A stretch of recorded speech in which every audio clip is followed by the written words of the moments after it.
وان تو ثري. باي باي الى الجيري. خوتنا احبابنا اصحابنا تبارك الله عليكم. اليوم غادر المنتخب الجزائري الى المطار بومدين بعد هزيمه مذله امام منتخب نيجيريا الذي لعب مقابله جد سهله. لكن الحاجه اللي غادي نناقشوها اليوم هي اننا تهنينا يعني موحد الجمهور او موحد المنتخب بكل المكونات ديالو، عطى واحد الصوره خبيثه على البلد ديالهم اللي هو الجزائر، ماشي على المغرب.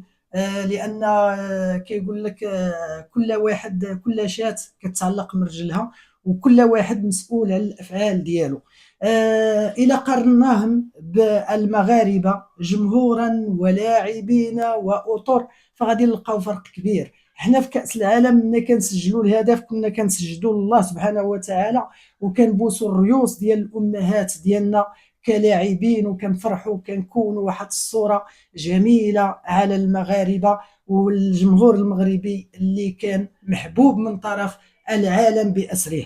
ولكن الجيران ديالنا بينوا للعالم على واحد الصوره، واحد الناس ما مخلقينش، ما مربينش، ما بحال اللي ما كانوا عايشين في واحد العالم اخر، كما كيقول لك العالم الاخر. والله العظيم ما لا اخلاق لا من اللاعبين. راكم شفتوا كيفاش تعاملوا مع الرمز ديال الجمهور الكونغو الديمقراطيه. شفتوا منين تقصات الجزائر كيفاش كانت ردة الفعل ديال الجمهور ديالهم اللي بغاو يكسروا الكراسي يعني في التيران.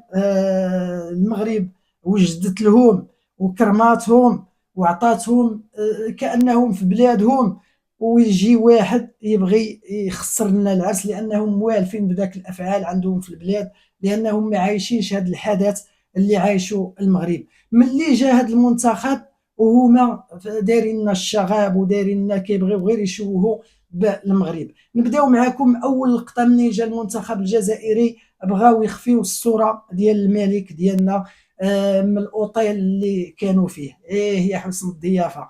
وعاد زيد عاوتاني من موراها مباشره بداو كيقول لك الكولاسه وكيقول لك الفار وكيقول لك التحكيم. علاش؟ باش تا لا فاز المغرب فغادي يقولوا راه غير زهر وغير حكام وغير كذا. المعلق ديالهم براسو شنو قال لك نيجيريا لديها ضمانات بفوز بهذه المقابله. اذا لا كنت انت عندك يعني دليل باش كتقول عندها ضمانات فخصك تسائل وخصك تحاسب على هذا الكلام اللي قلتي.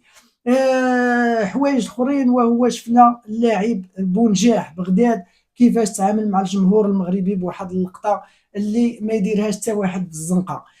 بزاف ديال الحوايج هادشي كامل عطانا واحد الصوره، واحد الجمهور جا لهنا غير باش يشوه الصوره ديال المغرب، والدليل وهو صحافي ومراسل ديال قناه رسميه خلى المدينه ديال الرباط بداك الجماليه ديالها والسحر ديالها والنقاوه ديالها ما تلقاش ولو كاغيط واحد مليوح في الارض، ويمشي هو لواحد البلاصه كتبعد 13 كيلومتر على مدينه الرباط باش يقلب على طارو ديال الزبل حاشاكم باش يصور معاه ويعطي التغطيه الصحفيه ديالو القناه الرسميه.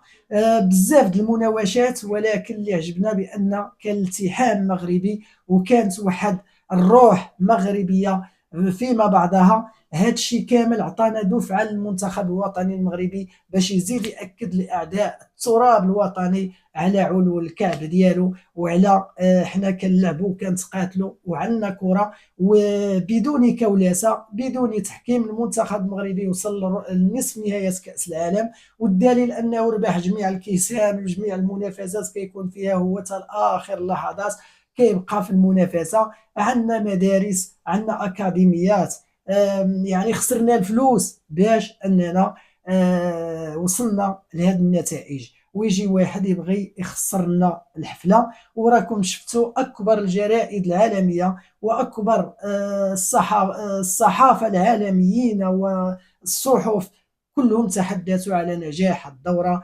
100%. وهنا يعني الناس اللي وصلوا او المنتخبات اللي وصلوا للدومي فينال، دابا عاد بقات كأس افريقيا احترمت المنطق، وصل الاقوياء الى المربع الذهبي، وان شاء الله غادي يكون الكأس مغربي. وحنا ما غاديش ندويو على التحكيم رغم ان المغرب حتى هو تظلم بزاف بزاف ديال المرات، ولكن ما غاديش ندويو على التحكيم، غادي نحترموا المنطق، وغادي نحترموا قرارات الحكام، وخصنا نجيبوها على دراعنا، وان شاء الله بالنهار ديال الاربعاء غادي نربحوا على نيجيريا.